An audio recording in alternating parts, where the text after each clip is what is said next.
So, hey friends, good morning. It's Ashley. I wanted to read something that I wrote yesterday. I'm not exactly sure what I'm applying it to yet. I'm working on several projects at the moment. So, I've actually also been called to add an intuitive awakening. First of all, isn't it a gorgeous day here in Southwest Florida? Oh, pretty gorgeous and secluded here. Anyways, I'm working on a couple projects. One that's come through as well as an intuitive awakening series, kind of based or inspired, I guess you should say, loosely by White Eagle spiritual unfoldment series that I've talked about often that really inspired me and still do. So with that said, I just want to read you guys something you can enjoy, that chill water backdrop scenery. Lifting the veil. Thomas Wolfe once said, "Once you leave, you can never go home again." And the same is true for spiritually waking up. Now you have to look at this as a metaphor. Yes, physically you can go back, but nothing will ever be the same.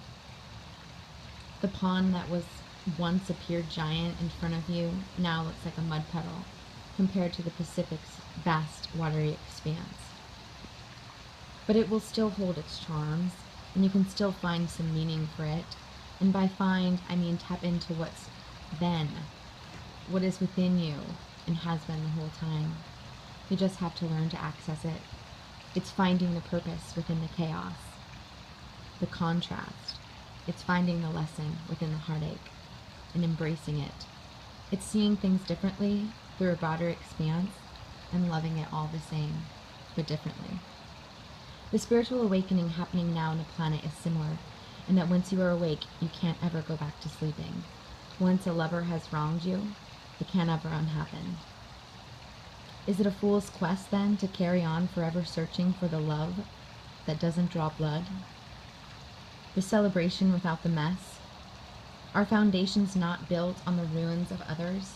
Our ancestors literally raising us up, just one notch every time? Is this what happens when you allow wounds to heal and continue building upon them? I believe that what I'm saying is, don't expect a spiritual awakening without any pain. This journey is about facing the fire, i.e. all of the untruths. It's about rising above to serenity and being authentic and grounded in this very human experience we're having now. And mostly, it's about balance with it all. Peace in the indifference, rising above the chaos. So don't face these words with fear. That's false evidence appearing real. Face them with courage and love as the warrior that you are.